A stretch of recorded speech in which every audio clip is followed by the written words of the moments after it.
Government budget की importance में हमने सेकंड पॉइंट पढ़ा था taxes and duties. Third point हमने आज पढ़ना है डायरेक्ट पार्टिसिपेशन बाय गवर्नमेंट। बहुत सारे ऐसे एरियाज जहां पर प्राइवेट सेक्टर कभी काम नहीं करता, स्कूल बनाना, हॉस्पिटल बनाना सरकारी, प्राइवेट नहीं, कॉलेज बनाना सरकारी, क्योंकि प्राइवेट सेक्टर को इससे कुछ भी फायदा नहीं मिलेगा। जहां पर बीकॉम एक प्राइवेट कॉलेज 15-20 लाख रुपए में करा रहा है, वहां हमारा कॉमर्स कॉलेज 30,000 में बीकॉम करवा रहा है, तो क्या कमा रही है सरकार? कुछ नहीं। उल्टा और स्टाफ को 2-2 लाख रुपए देने पड़ते हैं गवर्नमेंट कॉलेज के लेक्चरर को। वेयरएज जहाँ प्राइवेट में 15 लाख रुपए बीकॉम वाले को दोगे, वो अपने स्टाफ को 12 से 15 हजार रुपए से ज्यादा नहीं देते। तो प्रॉफिट वो कमा रहे हैं। Government does social welfare, so government undertake such activities, क्योंकि वहां पर प्राइवेट पर्सन इंटरेस्टेड नहीं होता। And fourth point of importance या objectives of budget is reduction in the income inequalities and in the wealth inequalities among the various parts of the sections of the society। आज हम जानते हैं कि गरीब इतना गरीब हो गया है कि उसको जब पहली बार कोई व्यक्ति इलेक्शन लड़ता है, पहली टर्म, दूसरी टर्म, तीसरी टर्म, तब तक वो अंत तक एक ही वादा करता है और उसके वोट मिल जाता है कि मैं तुम्हें राशन दूंगा। क्योंकि वो व्यक्ति 14 साल 15 साल पहले भी राशन के लिए लाइन में लगता था, और आज जब कोई नेता अपने दूसरी बार तीसरी बार सीएम बनते हैं, प्रधानमंत्री बनते हैं, तो भी यही वादा करते हैं कि हम गरीब को राशन देंगे, क्योंकि हमें पता है कि गरीब आज भी गरीब है, वेरएज़ अमीर आज भी अमीर होता जा रहा है। ये इसलिए क्योंकि पैसे से पैसा बनाना आसान है, लेकिन गरीबी से पैसा बनाना बहुत मुश्किल है। आज आपके घर में जितनी भी आपको कैपिटल मिले, तो आप कैपिटल जो आपको आपके फादर से, फोर फादर से मिली, उससे पैसा कमाना आसान, लेकिन जो जुड़ा ही रूट्स से है, जिसके ऑलरेडी घर में इतना पैसा नहीं है, वो सोचे कि मैं रोल्स रॉयस कार ले लूं, तो हो सकता है शायद इस जन्म में ना ले पाए। क्योंकि पैसे से पैसा कमाना आसान, लेकिन गरीबी से अमीर बनने का सफर बहुत मुश्किल है। तो ये स्कीम गवर्नमेंट लेकर के आती है बजट से कि भाई गरीब वर्ग का बच्चा है, गरीब का बच्चा है, तो वो भी अच्छे गवर्नमेंट कॉलेज में पढ़ ले, स्कॉलरशिप देती है उसको। क्या देती है? स्कॉलरशिप। टाटा फाउंडेशन, कई सारे प्राइवेट लोग हैं जो भी गवर्नमेंट को हेल्प करते हैं सारे प्रोग्राम में। टाटा फाउंडेशन जो कि रतन टाटा जी ने स्टार्ट किया था, उनका एक फिक्स रूल है कि देश के 10% गरीब में से वो बिल्कुल जमीन से जुड़े हुए गरीब लोगों को, बच्चों को पढ़ाते हैं। क्या करते हैं? पढ़ाते हैं सीबीएसई स्कूल में, राइट। फिर उसको जो भी आगे कोर्स करना है, इंजीनियरिंग करनी है, कुछ भी करना है, तो उसके वो पैसा भी टाटा फाउंडेशन देता है। और फिर उनके साथ एक कंडीशन रखता है कि जब आप पढ़ लिख जाओ तो कम से कम 5 साल अपनी नौकरी, करियर की टाटा फाउंडेशन में आप करोगे। मतलब आपको पढ़ा के आप पे एहसान किया, फिर आप उस कंपनी को रिटर्न दो, उसे अच्छा पैसा कमा कर दो, तो आपको सैलरी भी तो देंगे, फ्री में काम थोड़ी करा रहे। इससे क्या हुआ, वो गरीब जो स्कूल में जाने को सोचता था, जहाँ गवर्नमेंट स्कूल ही नहीं था, हर जगह गवर्नमेंट स्कूल का है, हर गांव में है ही नहीं, 3-4 गांव का मिलाकर के एक कॉमन स्कूल है गवर्नमेंट, वहां पर जाना ही बहुत टफ होता है। तो 10% लोगों को, देश की टोटल गरीबी में जो सबसे निचले वर्ग के 10% बच्चों को टाटा फाउंडेशन पढ़ाता है, उन्हें अच्छा इंसान बनाता है, और फिर एक बॉन्ड भरवाता है कि अब आप पहली नौकरी टाटा की किसी भी कंपनी, टीसीएस वगैरह किसी भी कंपनी में आप पहले 5 साल हमें दोगे। और टाटा को छोड़ना मुश्किल थोड़ी, राइट। टाटा पैसा ही इतना देता है कि वो लोग फिर जाकर के किसी ना किसी कंपनी में मैनेजर बन जाते हैं, सीईओ बन जाते हैं, राइट, फाइनेंस ऑफिसर बन जाते हैं, अकाउंट्स ऑफिसर बन जाते हैं उस कंपनी में जहां पर स्कूल जाने के पैसे नहीं थे उस बच्चे के पास। सेम काम रिलायंस भी करता है, पर टाटा दिखाता नहीं इतना। तो हर जगह प्राइवेट लोग इंटरेस्टेड हो जरूरी थोड़ी, लेकिन गवर्नमेंट को बजट बना करके टाटा तो 10% पे काम कर रहा है, जितनी कैपेसिटी उस हिसाब से काम कर रहा है। मेजोरिटी संख्या 70-80% बिना कोचिंग के पढ़ती है, गवर्नमेंट स्कूल में पढ़ते हैं। तो ये सारा काम इसलिए ताकि जो गरीब और गरीब हो रहा है वो ना रहे और अमीरों की संख्या बढ़े। दैट मीन्स जो इनकम की इनइक्वालिटीज हैं बिटवीन पुअर एंड रिच वो सही की जा सके। 10th क्लास में जब आपने एक टॉपिक पढ़ा था जिसका नाम था पर कैपिटा इनकम, उसी चैप्टर में आपने ये चीज पढ़ी थी और हम भी उसको 12th में वापस रिपीट करेंगे कि पर कैपिटा इनकम एक इकोनॉमिक कंपैरिजन का यूजफुल मेजर नहीं है। वो इसलिए क्योंकि अगर देश की पर कैपिटा इनकम मान लो 1.5 लाख करोड़ और अगर देश की संख्या जनसंख्या 150 करोड़, तो 1.5 लाख करोड़ डिवाइड बाय 150 करोड़ मतलब हर व्यक्ति एवरेज 1 लाख रुपए कमा रहा है, जो भी डिवाइड करके आएगा। मतलब आपके घर में आप भी 1 लाख कमा रहे हो, पिताजी भी 1 लाख कमा रहे हैं, आपके दादाजी जिनका 50 साल पुराना बिजनेस है वो भी 1 लाख रुपए महीने कमा रहे हैं साल के, मतलब डॉलर्स में कैलकुलेट करता है वो। मतलब ये यूजुअल मेजर है ही नहीं। मतलब इस हिसाब से तो डॉक्टर और नर्स भी सेम पैसा कमा रही है, जबकि वास्तव में ऐसा नहीं है। एक डॉक्टर की और नर्स की तनख्वाह में 10 गुना का डिफरेंस होता है, 10 गुना, राइट। तो हम ये कह सकते हैं कि जहां डॉक्टर अमीर और नर्स मान लो गरीब है, तो उनके बीच में भी इनकम इनइक्वालिटीज तो हैं। तो ये इनकम इनइक्वालिटी सरकार ठीक करती है। फिर वही तरीका, जिसके पास ज्यादा पैसे उससे टैक्स ले लो और गरीब का भला करो। इससे इनकम इनइक्वालिटीज भी क्या हो जाती है बोलो, कम। तो जो पॉइंट आपने लिखा उसके अंदर आप लिखो, by the help of government budget, by the help of government budget,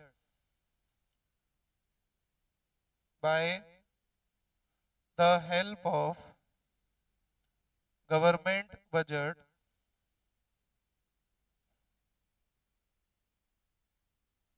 the government tries to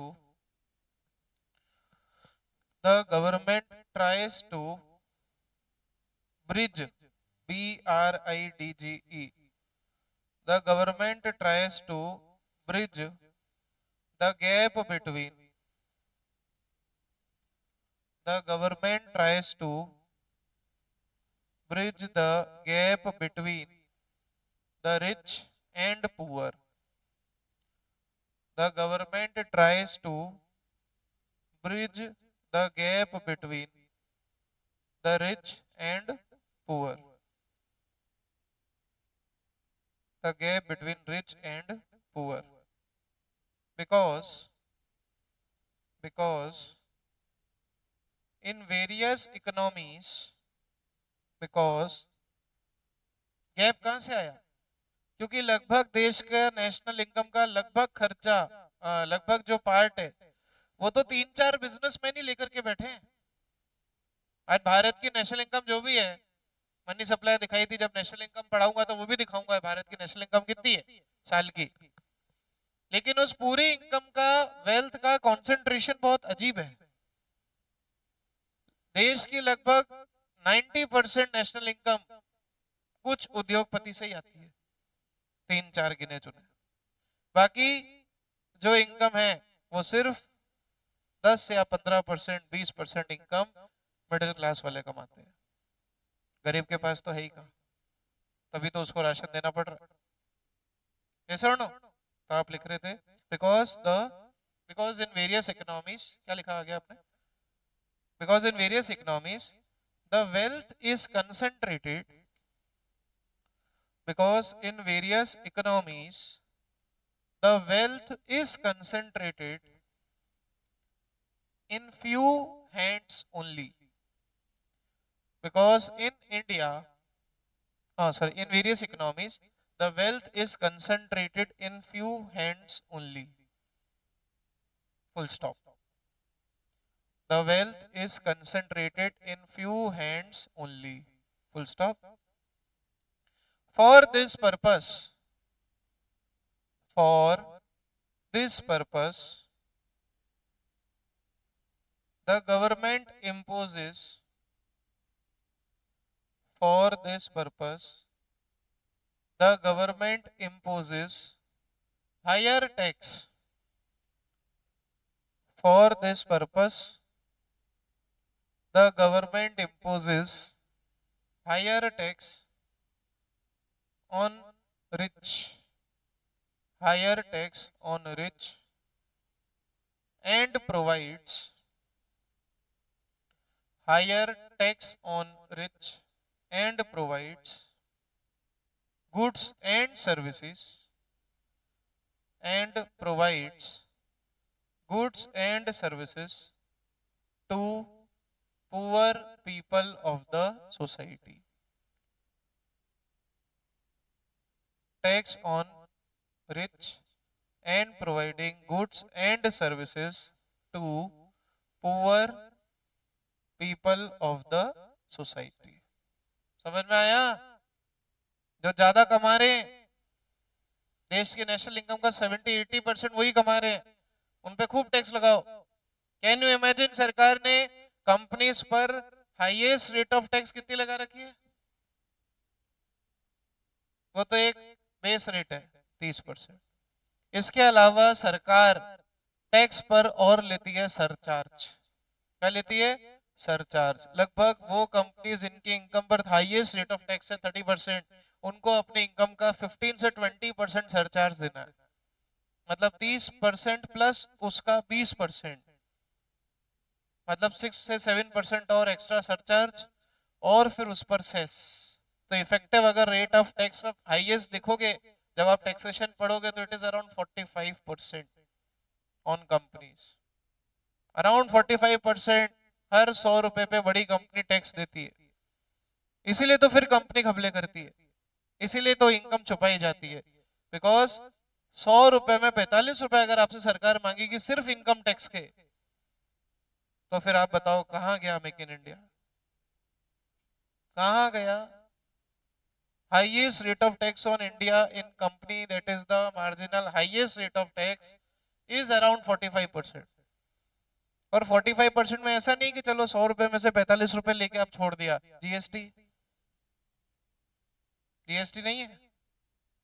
GST है. फिर इंपोर्ट ड्यूटी, बाहर से आप कुछ मंगाओ इंपोर्ट ड्यूटी लगेंगे, एक्सपोर्ट करो एक्सपोर्ट ड्यूटी लगेगी. तो आइडली बहुत टफ है बिजनेस करना in the economies like India. One of that reason is corruption. Clear? तो गवर्नमेंट ये सारे काम बजट से करती है. किससे करती है? बजट से.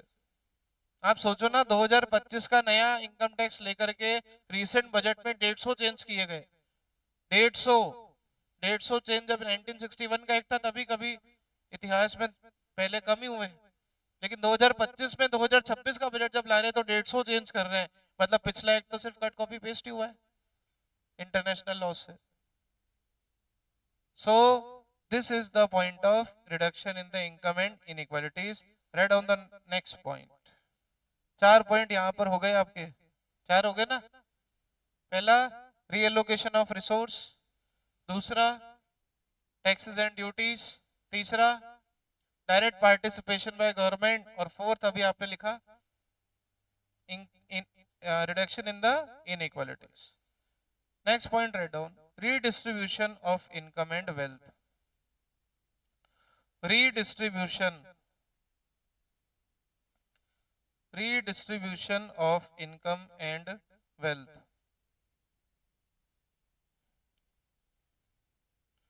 Redistribution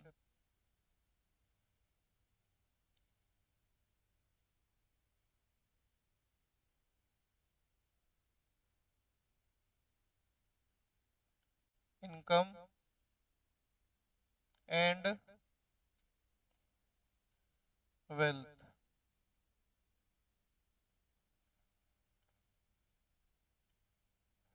redistribution of income and wealth. So whatever the government is taking as tax from the rich, it is again distributed in the poor people. Ration बांटा, रोड बनाई उनके लिए, फ्लाईओवर बनाए, स्कूटी दी, लैपटॉप दिए. So the income which you are giving to the government in form of tax is redistributed again to the poor section of the society. ये 3 point आपस में थोड़ा सा कंफ्यूज करेंगे आपको. एलोकेशन ऑफ रिसोर्स, एक inequality वाला, और एक redistribution of income and wealth job लिखवा रहा हूं.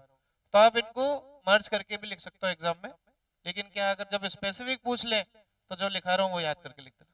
ठीक है, लिखिए. The government budget, the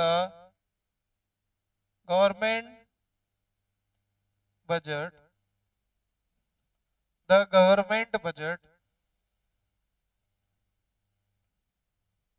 is a powerful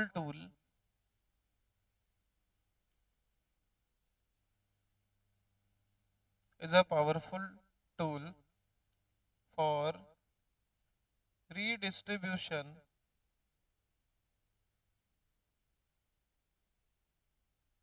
of income,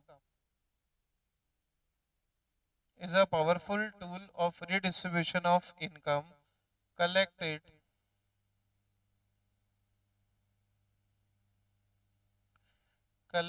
by way of tax from rich persons, from rich persons to poor people,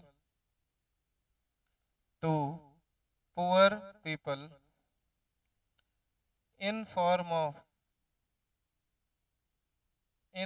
of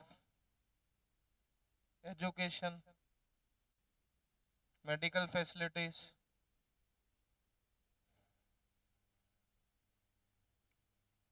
tax low, school बनाओ, hospital बनाओ, घर बनाओ, हाउसिंग फैसिलिटी. सर सरकार घर बना के देती, हाँ. प्रधानमंत्री आवास योजना सुनी? सुना ही नहीं, सुन लो अब जो बोल रहा हूं. प्रधानमंत्री आवास योजना में सरकार उन गरीबों को, उन मीडियम वर्ग के लोगों को लोन देने का काम करती है जिनके पास खुद का घर नहीं है, और वो लोन बैंक की या मार्केट रेट ऑफ इंटरेस्ट से बहुत सस्ती दरों पर मिलता है. इसीलिए इसका नाम दिया है प्रधानमंत्री आवास योजना. ऐसा हम पढ़ेंगे, इंडियन में भी पढ़ेंगे. तो हाउसिंग फैसिलिटीज एटसेट्रा, इसको कहते हैं redistribution of income and wealth. बोले यहां तक कोई doubt? And the last objective of government budget is economic growth. Budget आते ही आप देखना स्टॉक मार्केट या तो बढ़ जाता है या गिर जाता है. जैसे ही बजट अनाउंस होते ही, एप्लीकेबल तो 1 अप्रैल से होगा, लेकिन जैसे ही निर्मला सीतारमन संसद में वहां बजट को अनाउंस करती है और वो न्यूज चैनल पर धड़ाधड़ जब चलाया जाता है, तो उसी समय स्टॉक मार्केट में या तो उछाल आता है या गिराव आ जाता है. अगर उछाल आया देश की इकोनॉमी बढ़ती है उससे, अगर गिराव आया तो कंपनी के शेयर्स की वैल्यू कम हो जाती है. सो बजट से ही पता पड़ता है कि देश आगे जाएगा या पीछे आएगा. जो रिसेंट बजट आया था लेटेस्ट 2026 वाला, उससे स्टॉक मार्केट बहुत गिर गया था. ठीक है, यूट्यूब पे देखना. सो लिखिए, it means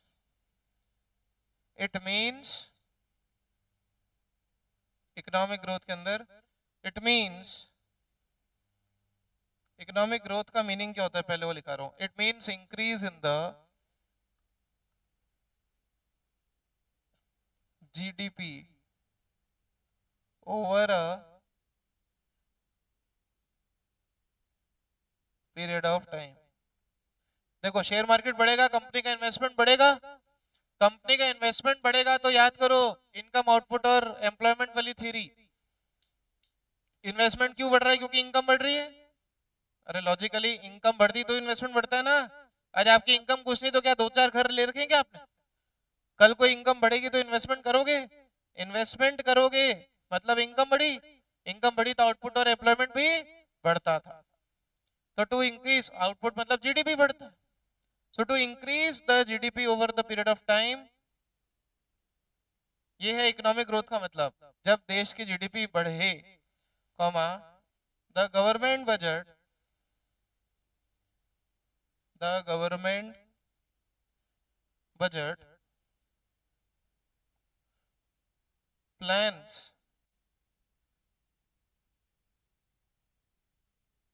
the expenses and income of the government। क्योंकि बजट में हम सरकार के खर्चे और एक्सपेंसेस को प्लान करते हैं। सो इफ आज बजट में अगर government tax benefit they, so if government provides tax benefits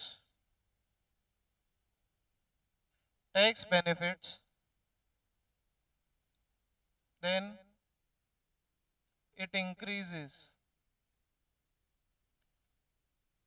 the investment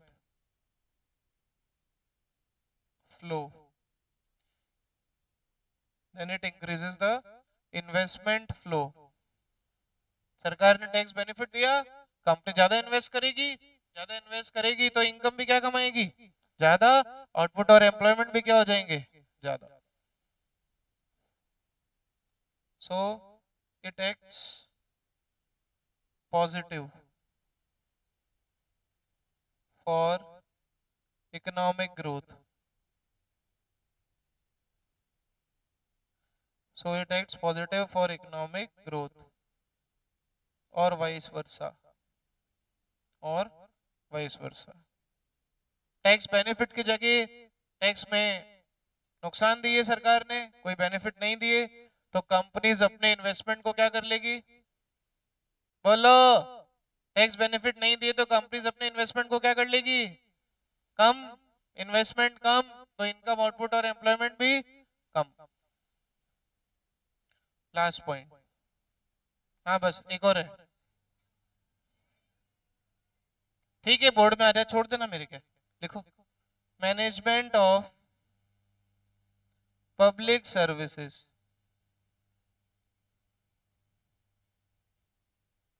management of 10:45 तक है वैसे क्लास मेरी, चुप बिल्कुल। मैं क्या कह रहा हूँ बोर्ड में आ जाए फिर छोड़ देना, मैं क्या करूँ, मैं तो पढ़ा रहा हूँ। Management of public services. Nehru garden नया बना, किसने बनाया, आपने नहीं, आपने बनाया नहीं। सो गवर्नमेंट बनाएगी इसको। पब्लिक टॉयलेट्स बनाना किसका काम है, वो बात अलग है कि फिर भारतीय हम टॉयलेट का पॉटी चुरा के ले जाते हैं, चले जाओ खुले में। डस्टबिन लगाए सरकार ने बाहर, एक ग्रीन कलर का एक ब्लू कलर का, रेलवे स्टेशन पे लगाए गए, आपके कॉलोनी के बाहर भी लगाए होंगे। डस्टबिन चोरी नहीं लगाए तो फिर तो उससे बुरा तो कुछ हो ही नहीं सकता। लेकिन जहां लगे गीला कचरा सूखा कचरा अलग अलग dustbin, green colour blue colour के लगे, और कचौरी समोसों के होटल वालों ने, कई तो घर वालों ने उस डस्टबिन पे खुद का कलर कर लिया, और होटल अपने होटल के बाहर वो डस्टबिन लगा दिए गवर्नमेंट वाले।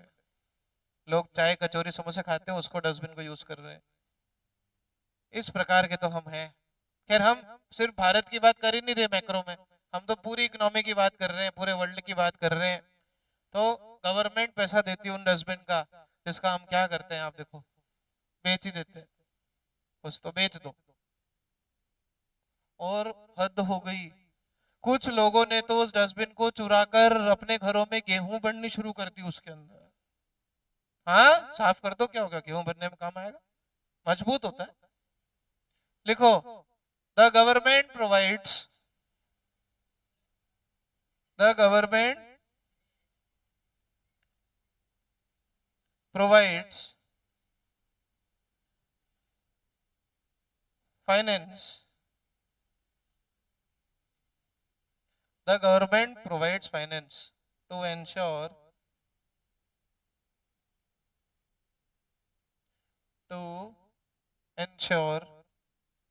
social welfare.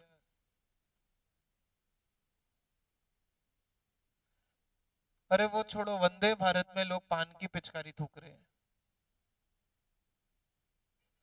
सच्ची, आप YouTube देखो ना, ढंग की चीजें तो दिखते ही कहाँ है, बस नाच गाने ही चलता है कुछ के, तो घर जाके वंदे भारत में पान की पिचकारी थूक रहे लोग।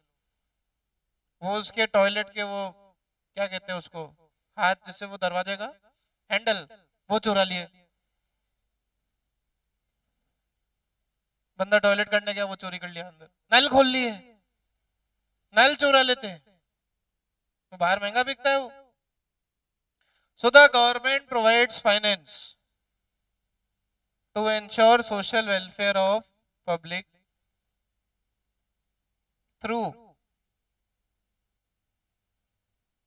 रेलवेज। ये सब पब्लिक यूटिलिटी होती है, ठीक है। Railways, power generation,